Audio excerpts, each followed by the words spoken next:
Kamusta na kaya yung mga kaibigan natin ng mga bata pa tayo, no? Malamang sa ngayon, busy na sila. May mga kanya-kanyang pamilya na.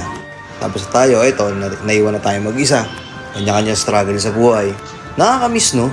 Nakakamiss yung tipong alas 6 ng umaga may gigising sa'yo. Anak, gising na.